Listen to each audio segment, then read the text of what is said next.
Flintstones, meet the Flintstones, they're the Marconi family. From the town of Bedrock, they're a page right out of history. When you're with the Flintstones, have a yabba dabba do time, a dabba do time, you'll have a gay old time.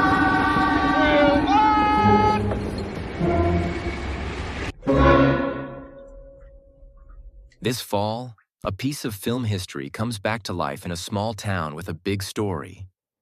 The New York and Lake Erie Railroad is proud to pay tribute to the great comedian John Candy. On Saturday, November 22nd, special tribute rides will depart from Gowanda Station to South Dayton, the very place where scenes from planes, trains, and automobiles were filmed. The series will conclude with an extra special excursion for a group of honored guests. When people remember John Candy... Hi! Who are you? Barf! Not in here, mister. This is a Mercedes. Nah, that's my name. Barf! They remember laughter, warmth, and that neighborly kindness that never felt put on. A ride to Chicago? Sure, it's Christmas time. Thank you. Oh, thank you. You don't mind going with some polka bums? No, I'd love to. He brought to life the kind of people you might meet on a bus or in a diner. Ordinary, awkward, a little too talkative, yet impossible not to love. Isn't he a nice fella?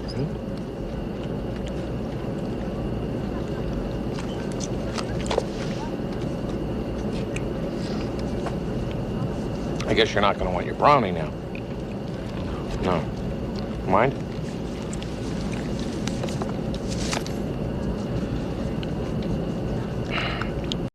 His gift was showing the dignity in the everyday. The salesman with scuffed shoes, the weary traveler with a long story, the stranger who somehow becomes family. That spirit lives here, in the towns of South Dayton and Gowanda, New York. This tiny town, with its weathered depot and rails that hum with history, became part of Candy's story nearly 40 years ago. In planes, trains, and automobiles, the New York and Lake Erie Railroad played more than a supporting role. It carried Neil Page and Del Griffith through snow and frustration into an unexpected friendship.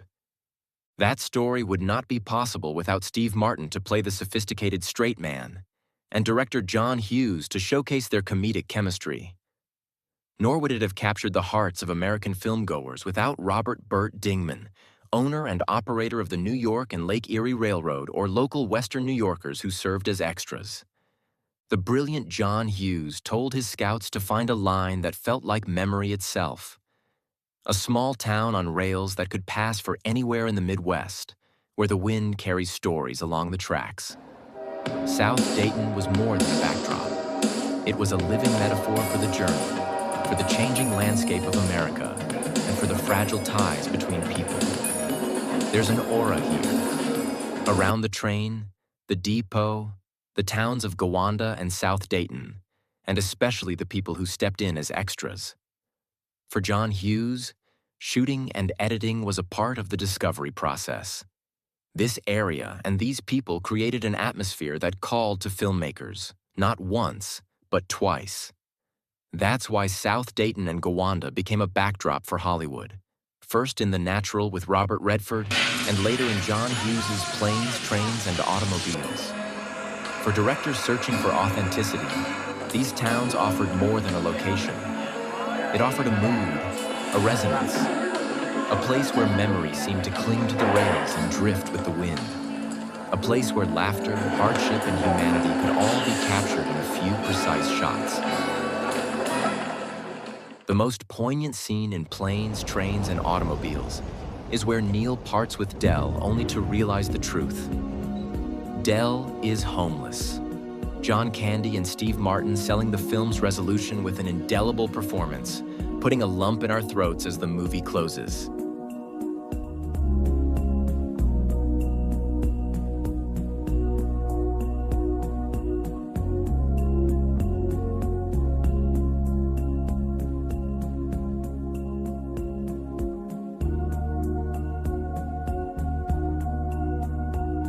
I like me.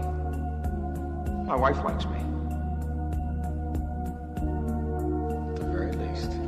absolute minimum. The kind of woman you love to grow old with. Right.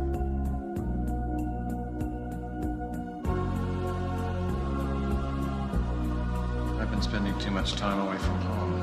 I haven't been home in years. I haven't been home in years. I haven't been home in years.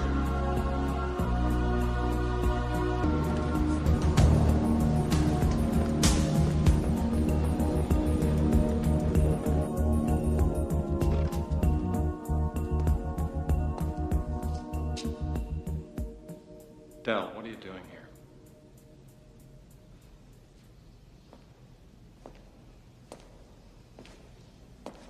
You said you were going home. What are you doing here? I don't have a home.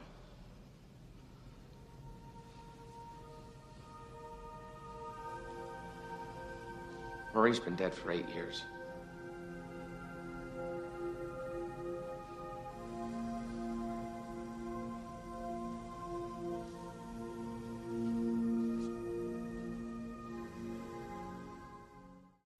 That's why we're eager to share this with you. To honor John Candy, to celebrate the place that carried his most beloved role, and to invite you onto the rails of a line that still brings people together. Most importantly, in memory of a man whose generosity and humility transcended the screen, the NY and LE will open its doors wide. Families will ride together, neighbors will gather, and those without a home will be welcomed for a day of respite and thanksgiving. Because here, memory itself still rides the rails.